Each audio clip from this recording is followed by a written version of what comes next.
Hello and welcome to Saturday's edition of Cracking the Cryptic, where today we're going to take a look at a new puzzle type for the channel. It's one of my favourite puzzle types, and it's called Castle Wall. It's a puzzle that was invented about 10 years ago by Palmer Mebane, the former world puzzle champion from the US. It has a very elegant rule set, and it can lead to some breathtakingly beautiful puzzles. And what piqued my interest recently about Castle Wall, it's a puzzle I've been aware of for a while, but I was watching the Japanese Heads Up Puzzle Championship, and the puzzle on the screen is a very, very rare beast indeed. Japanese Puzzle Championship works by basically 8 or 9 of the world's very best puzzlers playing off against each other head to head. They all get 10 minutes to solve a puzzle, and they always solve the puzzles within the 10 minutes. It's almost, it's how quick. It's whether it takes them 1 minute, 2 minutes, 3 minutes. Well, only one of them managed to solve this puzzle on the screen within the 10 minutes. So Takuma Kitamura was the only one who did it. He did it in about 6 minutes, 50 seconds, I think. No one else came close. Many of the others didn't even enter anything in the grid with certainty. There were a few pencil markings, but nothing certain entered. So this is a monstrous puzzle designed by none other than Ken Endo. So by the end of this video, I'll be interested in how many of you who've not seen Castle Wall before can do this puzzle. Very interested indeed. Do let me know, actually. You send us an email if you think you have a logical way to do this. I might give a shout out to the best answer. But I'm going to talk you through the rules so that we can do some puzzles today. I've sourced the puzzles that we're going to do from gmpuzzles.com. It's a website that we use occasionally here, and it's wonderful. It's fantastic. So, if you have spare time and a bit of cash, it's well worth subscribing to gmpuzzles.com. It is breathtaking. All puzzles are handmade. They're all excellent. Now, just to remind you guys of some of the other things that have been going on the channel recently. Yesterday, Mark solved Kurt Hugo Schneider's most recent puzzle. Kurt Hugo Schneider, of course, one of the world's biggest YouTubers, and it turns out one of the smartest people on the planet. So definitely check out his star battle if you haven't had a look at that. Mark's going to be back later as well tonight with a puzzle from the brilliant Indian constructor Ashish Kumar. It's a sort of linked series of Sudokus, so 4 puzzles all linked together. We're going to do them on consecutive nights over the next few days as bonus puzzles for you guys during self-isolation. So honestly, worth checking it out. Other than that, just to mention as well, on Patreon at the moment, we have a free puzzle up there, not behind the paywall. It's a puzzle designed by a 14-year-old viewer called Nicholas Rasmussen from Montreal. And it is brilliant. Check it out, guys. Honestly, it is worth your time. You need to turn what Nicholas has created into an English word or phrase, and we've not had any correct answers to that yet. So if any of you have a competitive streak, you need to go over there and look. I'll put a link under the video, obviously. Now, how does Castle Wall work? Let's look at the instructions. Here we go. So what we need to do is draw a single closed loop without intersections or crossings, passing through some empty cells in the grid. The grid contains some bordered or coloured cells that cannot be part of the loop. Black cells must be outside the loop, white cells must be inside the loop, and the numbers and arrows refer to the total sum of the lengths of loop segments in the given direction. Now that is the only complicated part of the rules, and actually it can be made much easier if you read this last bracketed clause here. An equivalent way to understand these values is to count the number of cell borders crossed by the loop in that direction. So if we have a look at the example solution here and look at this 3 clue, you can see that this cell border has been crossed by the loop, this cell border has been crossed by the loop, and this cell border has been crossed by the loop. That makes 3 cell borders crossed, and therefore this clue has to be a 3.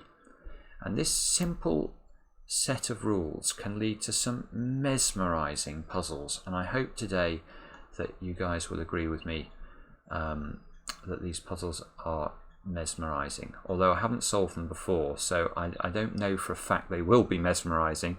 I just know that the names of the puzzle constructors suggest that they will be. And what I've done is I've tried to order them from easiest to most difficult based off the times suggested by gmpuzzles.com. So let me just find the first puzzle now. Okay, here we go. Now this puzzle is by Prasanna Seshadri from India. Wonderful puzzle constructor. So let's have a look at it. It should be relatively straightforward, and as always with gmpuzzles.com, very elegantly set up. Symmetrical givens here.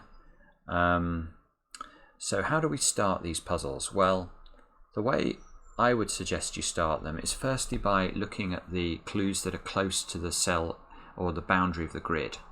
Because if we look at these black cells here, we know these have to be outside the loop. So let's think about these two squares here. Can they ever contain loop segments? So if there was a loop, by the way, the way to get loop up here I think is to press composite loop line or X.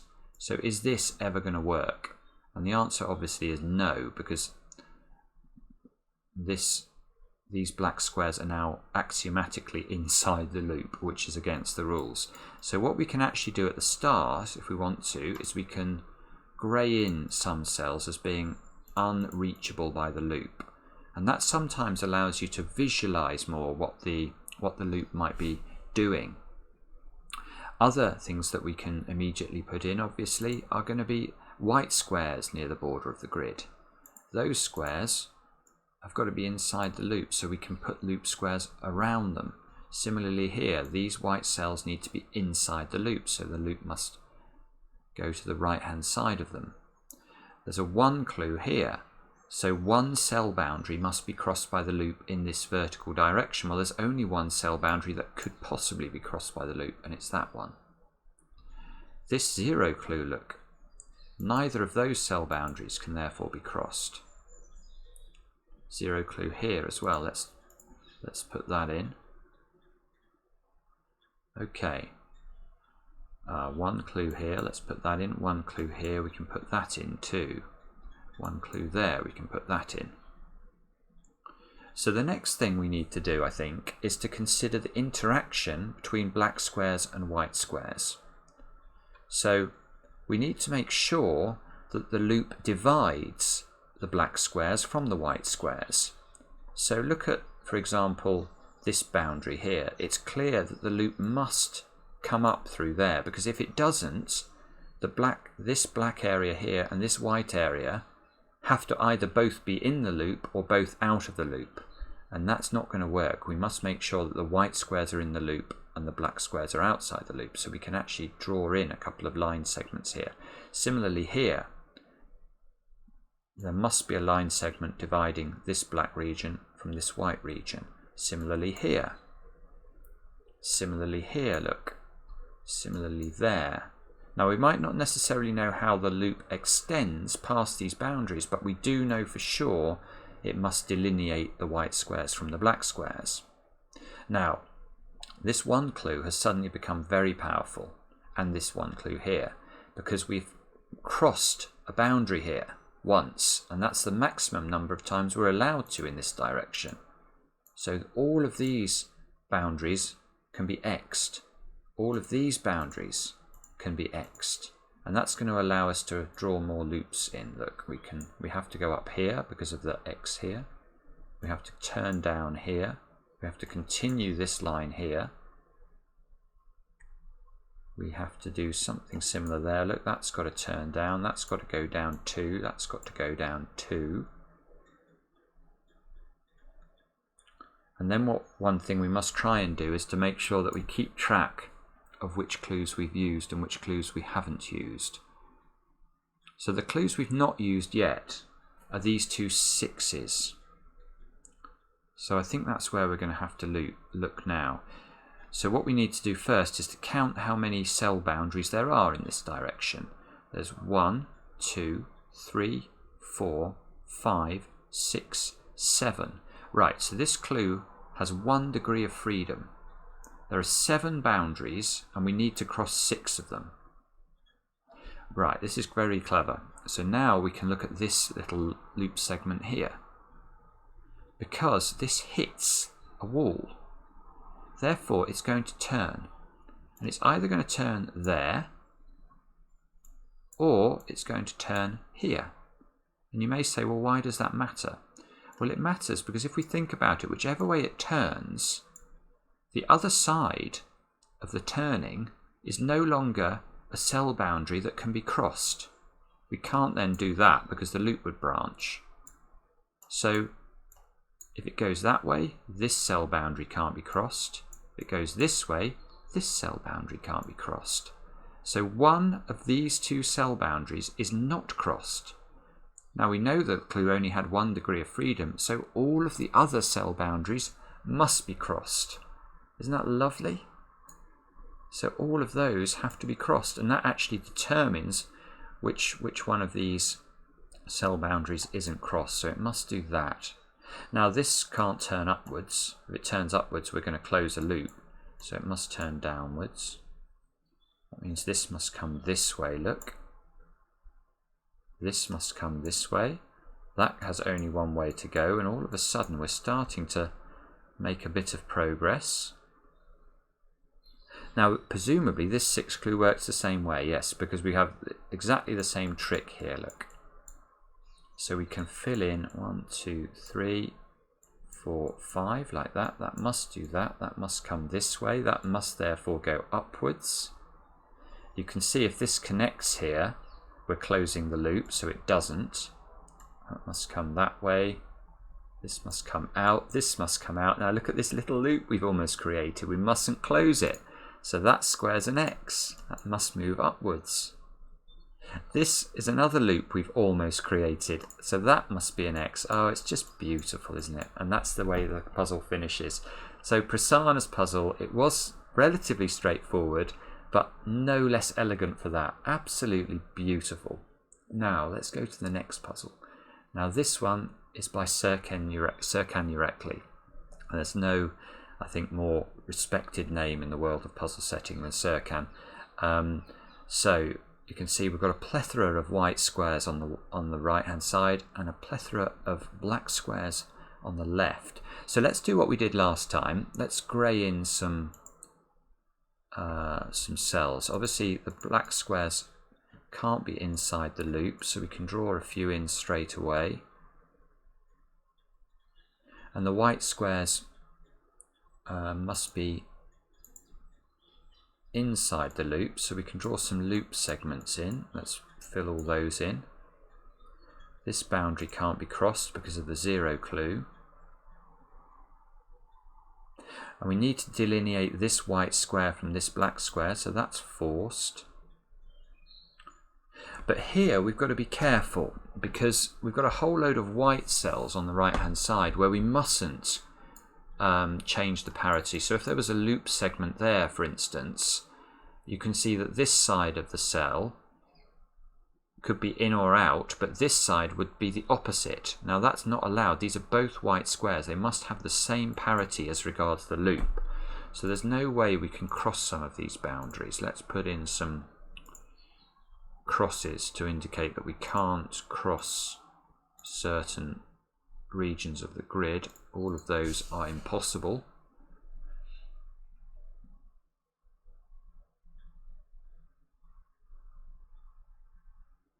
Okay, so alright, so that takes us to this point. We can put a line segment there because of this 1 clue. We don't know which of these is the line segment that has to be equivalent to this 1 clue yet.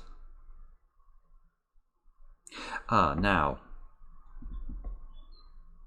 yeah, let's have a look at this square and this square. Let me, what should I do? Should I colour those in? I'll colour them in blue. Now these squares are important because the loop cannot cut these.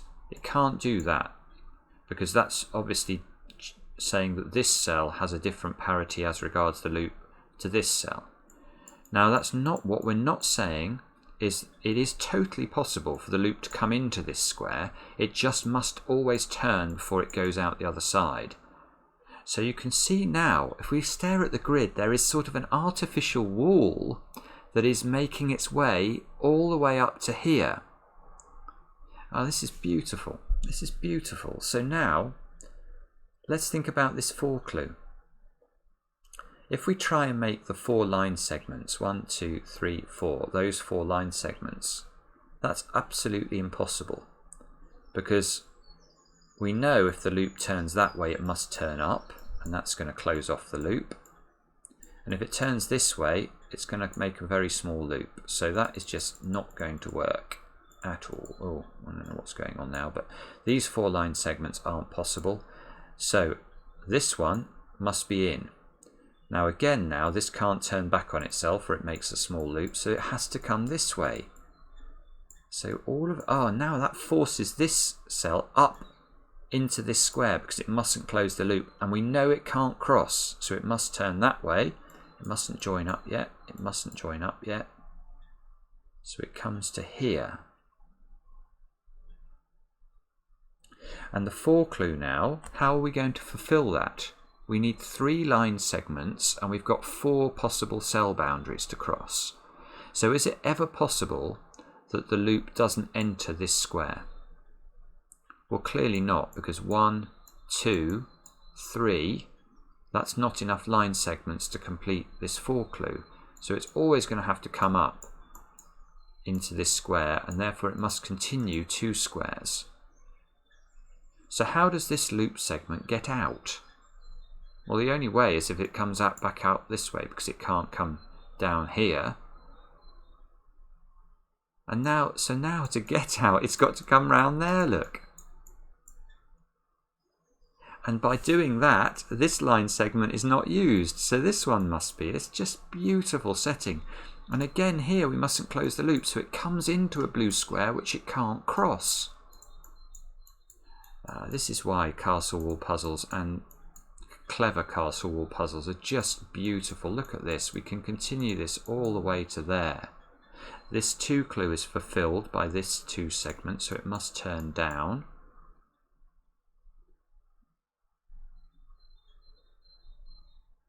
Okay, so now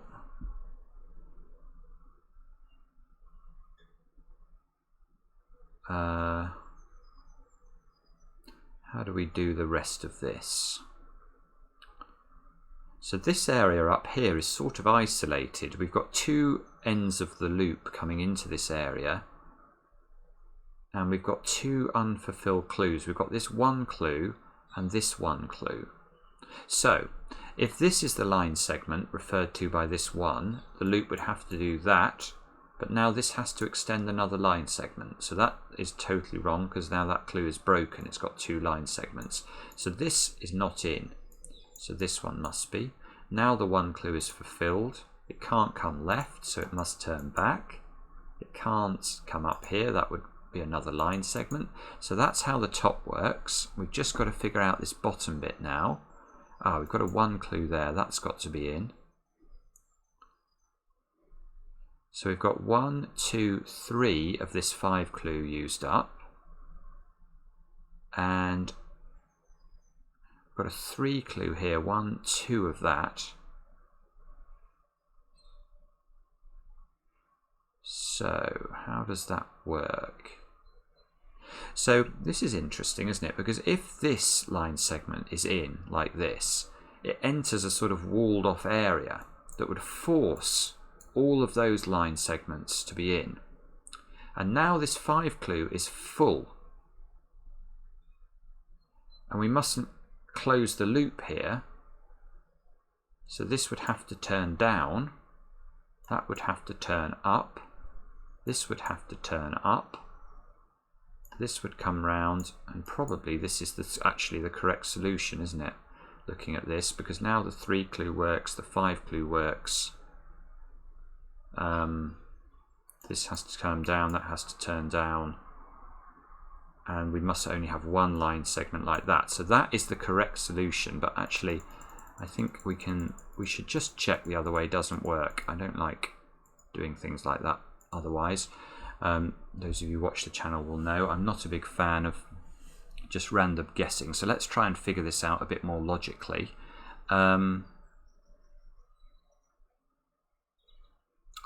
Maybe two.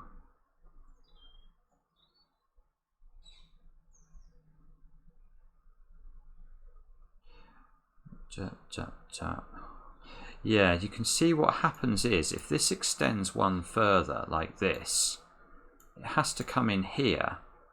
And now we've got a big problem, because we've got a problem with this one clue and not closing the loop, because the 5 clue is now full and we have to turn down, but we cannot go another one down because of the 1 clue. So we'd end up closing the loop. So that's probably as good as anything to realize why this can't extend one more cell in this direction. See if it turns up like that. We've now got a big problem in that we haven't completed the 5 clue, and to complete the 5 clue we'd end up with a closed loop, and that also is not going to work. So that one, although it doesn't look like it, is now completed. It must look like this, this, this, this, this, this, this, this, this, this, this, this, and this. There we go. So that's how to do Serkan's puzzle. And let's move on to the last puzzle, which is by Murat Kantonta, also from Turkey. Slightly bigger puzzle, has the hardest difficulty apparently. So let's get straight on with it and see what we can see. Let's start off by doing our marking off areas inside the grid. That's like that. That's forced, isn't it? That's forced round the corner. It's got to be, this boundary's got to be crossed, but we don't know if it does that or it could do that. But we know that the loop must pass through this cell. Similarly, it must pass through that cell, look.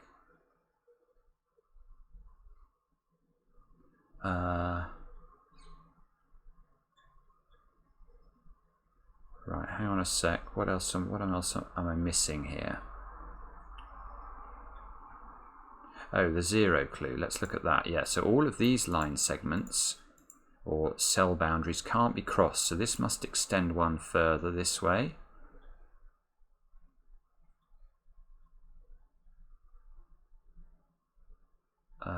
Right, okay.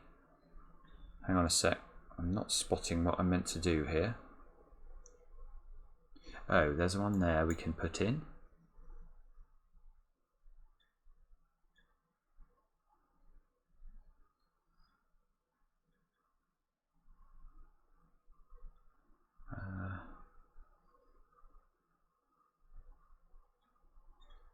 So this line segment is impossible because if it comes in here it has to extend 2 and this clue would be broken, so that can't be used.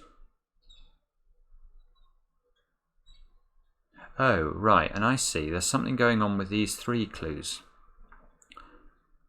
One, 2, yeah. So if we look at this 3 clue, there's 4 possible cell boundaries we could cross. So there's 1 degree of freedom associated with this 3 clue, and I think it's the same this way, yes. So there are 4 cell boundaries that could be crossed by this 3 clue. So if these 2 line segments were used by the vertical 3 clue, what happens to this 3 clue? Answer, it's broken, because we can only put 2 line segments along here now. So we know that these 2 line segments can't both be used by this 3 clue. Therefore, those 2 are forced in. And we get the same thing on the other side. Those 2 are forced in. Now you can see the Xing we've done here actually forces this one up into this square. But I suppose the thing we need to appreciate about this pattern is that this square will act as a turning point of the loop. So we need to depict that somehow. Black dot, white circle. white circle. Oh yeah, that'll do us. Right, so let's use that. So this is a turning point of the loop. The loop must come up here and it must turn.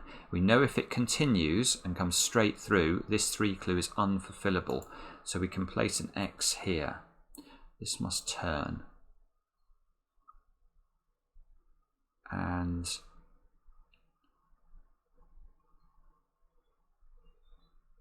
okay. I'm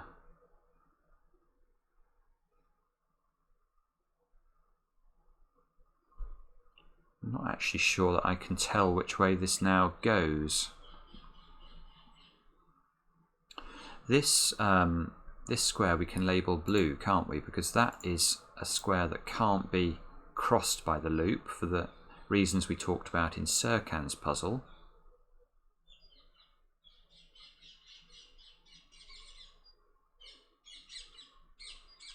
Oh, now hang on. Have we got the same thing going on here with this 7 clue? 1, 2, 3, 4, 5, 6, 7, 8. 1, 2, 3, 4, 5, 6, 7, 8. Yes, we have. Wow. So again, we've got this problem where if we extend across this boundary, we would be breaking the other clue. So these 2 squares, how do I do this? Like that. This square is a turning point of the loop. But we get a load of line segments off the back of that, which might be helpful. Let's just have a quick stare and see.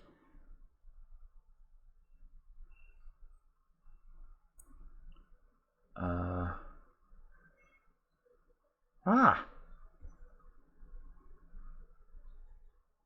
I thought they would be helpful, but I'm actually not.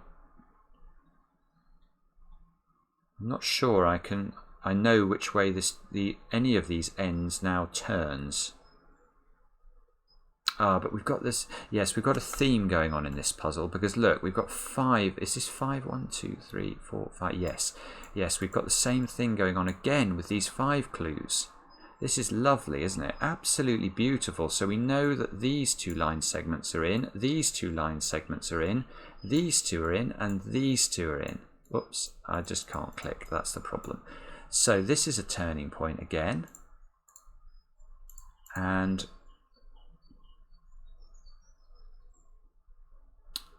what? So now that must join to there. That must join to there.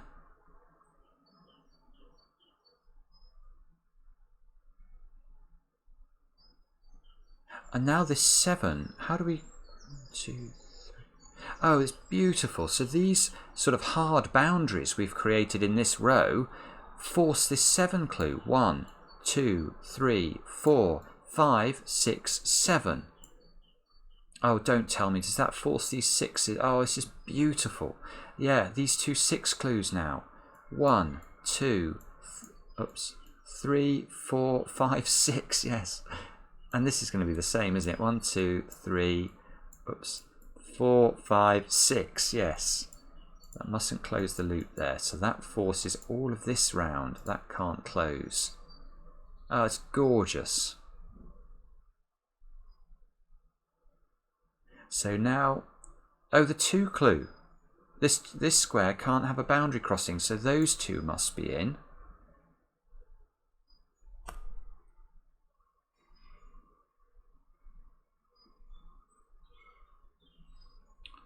Okay, so now which clues have we used? We've used the 6 clues. That must turn actually there. We've not used this 3 clue yet. Not used this 4 clue yet. But I think we have used all the other clues. Oh no, this 1 clue we've not.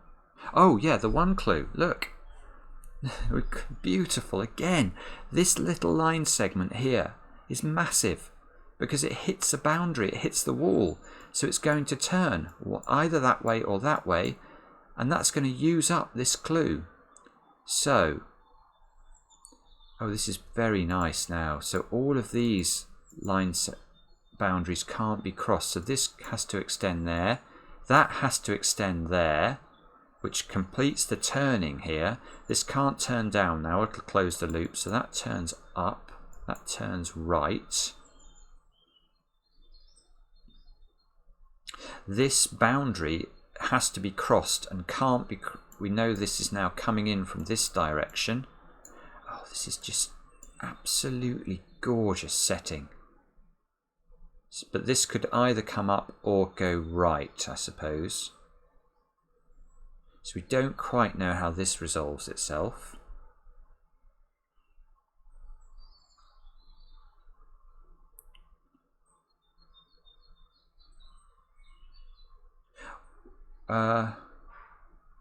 Yeah, this can't turn. Now we know this can't come into the turning here. If it turns up and hits that square, it would close. So this now must turn down, which means we get both of those line segments in.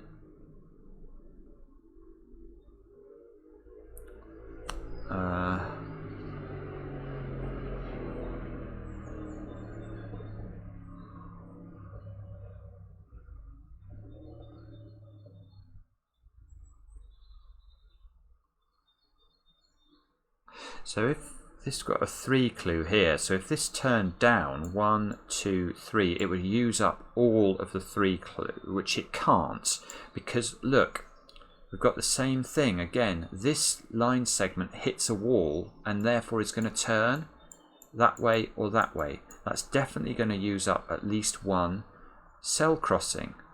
So there's no way this can turn down, because that's going to make this clue have to be at least 4.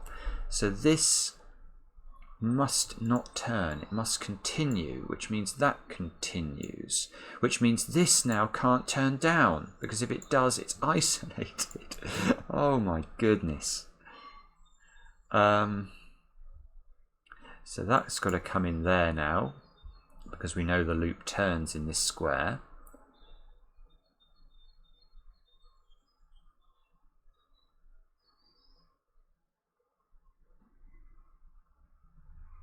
Now, can we finish this off now? It's still not obvious to me how we finish it off. But this 3 has become more constrained, hasn't it? Because now 1, 2, 3, that would be, well, that wouldn't be possible because it would isolate the loop.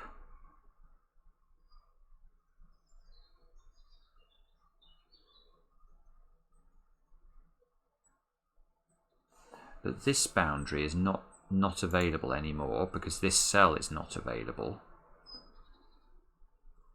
So if this cell turns downwards, the only way of getting to 3 is by continuing that like that, and now this is going to form a little tiny loop, which is not going to work. So if that being the case, this cannot turn downwards. That must turn upwards, and we still need 2 loop segments. 1, 2. That's the only way we can get them. That resolves this whole pattern on the right. Look, this now must hit this. This must hit this. This must turn this way. This can't turn down. If it turns down, it can't get out. So that turns up. And what now? Oh, well, this. Let's look at this pattern now. So we've nearly got a closed loop here. If this turns down like that, we have got a closed loop, because however we can connect these ends, they're going to have to connect to these 2 squares, and that's going to create a tiny loop. So we know, therefore, that this doesn't turn down. It must turn up. This must extend. It mustn't close here.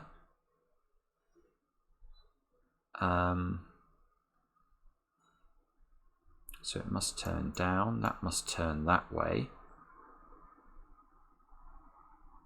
What an amazing puzzle. It's just so intricate.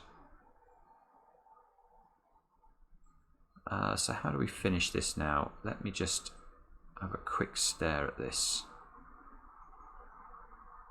It's probably obvious to you guys. Yes, if this extends 1 further, we've created a big loop round here that is not going to include another loop up here. So we're going to have 2 loops.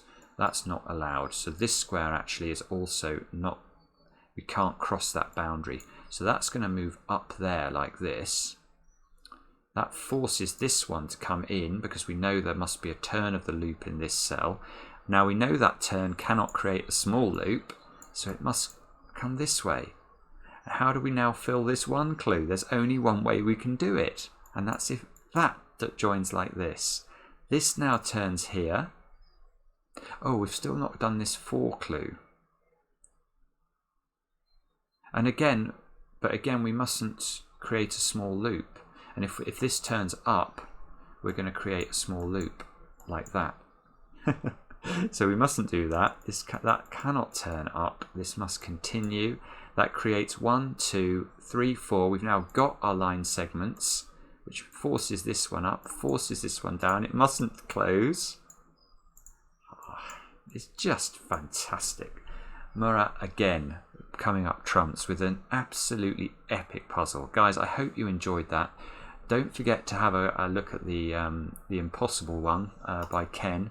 This one here, obviously that cell's got to be inside the loop, and there's a lot of clues that sort of form the boundary here. Let me know how you get on.